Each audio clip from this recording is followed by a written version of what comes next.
Hello viewers, Tollywood story এক্সপ্লেনারে তোমাদের সবাইকে অনেক অনেক স্বাগত। তো রাঙামাটি তীরন্দাজের আজকের পর্বের রিভিউতে আমরা দেখতে পাচ্ছি যে বৃন্দা তো মৌসুমীকে খুব করে বলছে তোমাকে কেন আনা হয়েছিল এখানে, তুমি কি করতে এসছো, তোমার কাজের আসল উদ্দেশ্যটা কি, তুমি সেটাই ভুলে গেছো। তুমি বুঝতে পারছো যে তুমি কি করছো? এই কথা বলতে বলতে ওখানে তখন একলব্যের মা বাবা আরও সব বিহু, মানে অ্যাকচুয়ালি একলব্যকে খুঁজে পাচ্ছে না, তাই বলছে যে কোথায় গেল কোথায় গেল, খুঁজে পাওয়া যাচ্ছে না।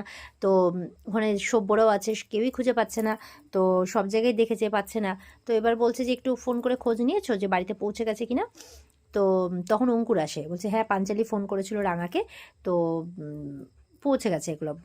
তো তখন বলছে আর কি, তার মানে বাড়িতে একলব্য আর রাঙা একা আছে।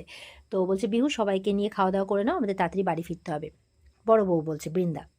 তো সবাই খাওয়া দাওয়া করতে চলে যায়। এবার মৌসুমীকে বলছে বুঝতে পারছো তো, বাড়িতে রাঙা আর একলব্য একা আছে, তাহলে কি হতে পারে? তোমাকে কিন্তু এবার বাড়ি থেকে সব কিছু গুটিয়ে চলে যেতে হবে, কিচ্ছু করার নেই।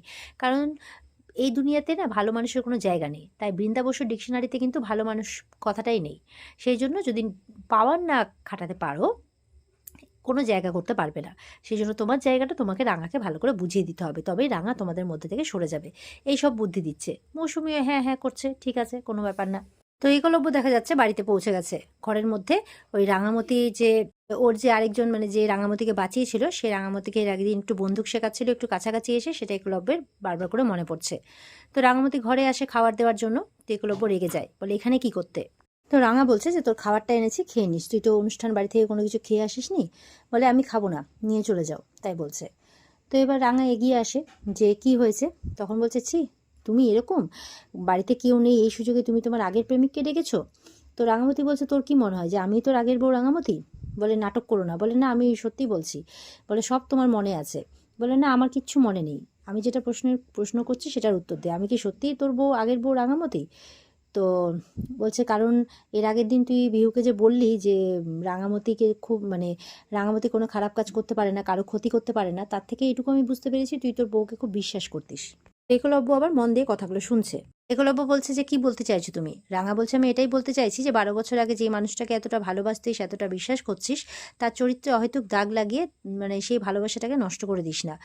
বলছে মানে? বলছে কারণ আমি তো তোর রাঙামতি নাও হতে পারি। তো বলছে দেখ আমার আমার তো মনে নেই যে আমি তোর বউ রাঙামতি কিনা, তো অযথা কেন এইসব কথা বলছিস? বলে তুমি এখনো বলছো যে তুমি রাঙামতি নাও? বলে আমি জানি না, তবে বড় বৌদি আর তোর মেয়ে তো তাই বলছে। তো দেখ, আমি একটাই কথা বলবো, অরুণাপু স্যারকে নিয়ে কোনো কিছু বলিস না, সেই মানুষটা ভগবান। সেই মানুষটা লাইভ ভিডিওটা করেছিল বলেই তোরা, মানে এই বাড়িতে আমি আসতে পেরেছি, উনি আমাকে নিয়ে এসছেন। তাই তোর যা মনে হয় তুই আমাকে বল, যা ভাবার আমাকে ভাব, কিন্তু ওই ভগবান তুল্য মানুষটার গায়ে কালি ছেটাস না। বলছে রাতের খাবারটা খেয়ে নে, তোর বউ এসে তোকে রাতের ওষুধটা খাইয়ে দিবে। এই বলে যখন চলে যাচ্ছে তখন মানে একলব্য সামনে এসে দাঁড়ায়। এবার একলব্য ধীরে ধীরে কিন্তু রাঙামতির দিকে এগিয়ে যাচ্ছে, রাঙামতি পিছোচ্ছে, একলব্য এগোচ্ছে। এই করতে করতে একটা টেবিলে রাঙামতি ধাক্কা খেয়ে দাঁড়িয়ে পড়ে, আর একলব্য কিন্তু তার একদম কাছাকাছি যায়।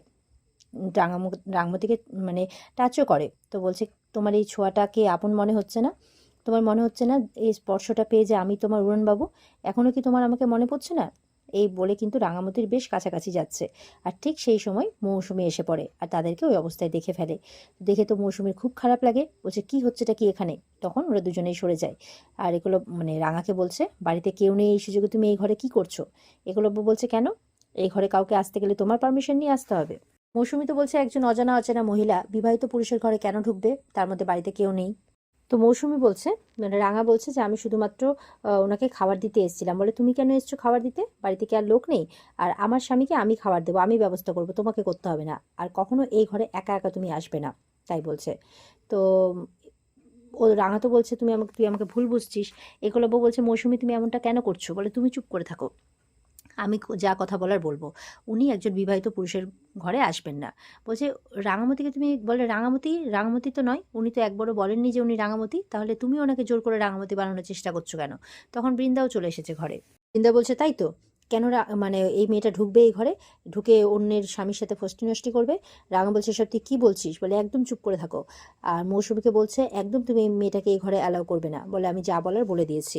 রাঙাকে বলছে যাও এখান থেকে যাও, এই বলে রাঙা চলে যাচ্ছে। যাওয়ার সময় আবার ঘুরে দেখছে এই বৃন্দাকে। এই বলে রাঙাকে দাঁড়িয়ে আছে দেখে রাঙাকে বলছে আবার দাঁড়িয়ে আছো, যাও এখান থেকে যাও, বলে দরজাটা ভেতর থেকে লাগিয়ে দেয় বৃন্দা। আর বাইরে থেকে সেই সময় মানে একলব্যের মা বাবারা আসছে। একলব্যের মা রাঙার কাছে এসে বলছে কি হয়েছে মা, ওরা ঘর থেকে বার করে দিয়েছে? রাঙা কোনো কথা না বলে মন খারাপ করে চলে যাচ্ছে। যাওয়ার সময় বিহুর দিকে একবার দেখে দিয়ে চলে যায়। এদিকে বিহু বড় বউয়ের সাথে কথা বলছে, আর বড় বউ তাকে একটা বন্দুক দিয়ে বলছে পরশুদিন তো শুটিং চ্যাম্পিয়নশিপ, সেখানে যেই বন্দুকটা ওকে দেওয়া হবে ওটার সাথে এটা অদলা বদলি করে নিতে হবে, করে একদম একটা লোকেশন থেকে তাকে নাকি একটা মানুষকে মারতে হবে, আর পরে আবার বন্দুকটা চেঞ্জ করে নিতে হবে, আর 3-4 দিনের জন্য আপাতত বৃন্দা নাকি বাইরে যাবে। তো বলছে জেম্মা কিন্তু তুমি আমাকে যে মারতে বলছো, কিন্তু ওখানে তো এত লোক, আমি তো ধরা পড়ে যাব। বলে সেই সব চিন্তা তোমাকে করতে হবে না। বলছে ওর লোককে ঠিক করেছে, রেফারি যখন ডাকবে শ্যুট করার জন্য সেই সময় নাকি লাইটটা অফ করে দেবে। তো বিহু বলছে মানে যদি অন্ধকারই হয়ে যায় আমি তো আরোই কিছু দেখতে পাবো না। বলছে তুমি ঠিক দেখতে পাবে, চিফ গেস্টের উপরে একটা রেড লাইট মানে থাকবে, সেটাকে মানে সেই লাইট দিয়ে তোমাকে তোমার লক্ষ্যভেদটা করতে হবে। গুলিটা আবার কাঁধের কোন জায়গাতে করতে হবে সেটাও বলে দেয়। তো বিহু বলছে এটা কি ঠিক হচ্ছে করা? দেখো তুমি বলছো বলে আমি এবারের মতো কাজটা করছি, কিন্তু ওরা বলছিল আমি নাকি ধীরে ধীরে ক্রিমিনাল হয়ে উঠছি। আমি বলছি এই কাজগুলো আমরা কেন করছি, পাওয়ারের জন্য নাকি অনেক টাকা পাচ্ছি বলে? বলে এর থেকেও অনেক কিছু, এটা তুমি আগামী দিনে জানতে পারবে। তবে এরপরে আস্তে আস্তে আমি পলিটিক্সের একদম লিডার হয়ে উঠতে পারবো, একটা মুখ হয়ে উঠবো, এরকম একটা কথা বলছে। আচ্ছা সেই জায়গায় যদি আমি পৌঁছতে পারি তো তার সুফল কে ভোগ করবে? তুমি তো। বলছে ওই মহিলা চাইছে তুমি জোনাল চ্যাম্পিয়নশিপে নাম দাও, মানে খেলতে যাও, কিন্তু তুমি তো এর থেকে অনেক বড় কাজ করতে যাচ্ছ। ঠিক আছে, এতে কোনো রিস্ক নেই, বেস্ট অফ লাক বলে চলে যায়। দেখা যাচ্ছে যে পরদিন সকালে রাঙা রান্নাঘরে সে আগের মতো যেরকম সকাল সকাল সবার জন্য রান্না বান্না করতো সেই সব শুরু করে দিয়েছে। তার মধ্যে মেয়ের আগামীকালকে জোনাল চ্যাম্পিয়নশিপের মানে কম্পিটিশান আছে, তো আজকে ওকে খুব প্র্যাকটিস করতে হবে, কোচও আসবে। তো পাঞ্চালি বলছে এই সকাল হয়েছে কি তুমি ঢুকে পড়েছো সেই আগের মতো? আর এই করতে করতে তখন সেখানে কিন্তু রাঙার শাশুড়ি আসে, এসে মন দিয়ে রাঙাকে দেখছে। বলে কি দেখছিস ওরকম করে? বলে ঠিক আগের মতো একদম সকাল সকাল রান্নাঘরে ঢুকে যেতিস আর সবার কার কি পছন্দ সবার মতো করে খাবার রেডি করে দিতিস সবাইকে। তো রাঙা এবার পাঞ্চালিকে ডেকে নেয় ওর মা, বলে আয় এখানে আয় আর দেখ কী করছে। এই বলে মানে ওর যা যা জিনিস লাগছে, 12 বছর পর রান্নাঘরে ঢুকেছে ও, এবার কোথায় কোন জিনিস আছে সেটা তো ও যদি রাঙা না হয় জানার কথা নয়। তো কোথায় কি জিনিস আছে ওকে খুঁজতেও হচ্ছে না, ও জাস্ট নিচ্ছে চলে আসছে, কাজ মানে কাজের জন্য যা যা দরকার অমুক জায়গা থেকে নিচ্ছে আর কাজ করছে। বলে দেখ 12 বছর আগে মানে কোন জিনিস কোথায় আছে, এ যদি রাঙা না হতো তাহলে তো এর পক্ষে জানা সম্ভব হতো না। ও তো যেটা যেটা দরকার ঠিক সেখান থেকে নিয়ে নিয়ে এসে কাজ করছে, ও তো জিজ্ঞাসাও করছে না একবারও। তখন রাঙা বলছে সত্যি তো, এটা তো আমি ভাবিনি, আমি কি করে জানলাম যে এই জিনিস এখানে থাকে, আমি তো ঠিক নিয়ে নিয়ে কাজ করছি, ও কিন্তু এরকমটা ভাবছে। তো বলছে দেখিস আস্তে আস্তে তোর সব কিছু মনে পড়ে যাবে, তুই চিন্তা করিস না। তো রাঙা তখন কিন্তু একলব্যের কথাগুলো ভাবছে, একলব্যের কাছাকাছি আসা সেই ব্যাপারগুলো ভাবছে, একলব্য তো চেষ্টা করছিল ওকে মনে করানোর। তখন ওখানে একলব্যের বাবা আসে।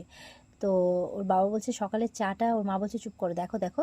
বলে এ কি, এ তো রাঙা একদম সকাল সকাল রান্নাঘরে চলে গেছে। বলে হ্যাঁ আর বলো না, ও আবার সকাল সকাল একদম দেখো নিজের মেয়েকে ডিসিপ্লিন তৈরি করবে বলে একদম লেগে পড়েছে একদম, মানে একজন মা তো এমনটাই হয়, এভাবে কথাবার্তা বলছে সবাই আর কি। আর রাঙা ওর মতো করে কাজ করছে।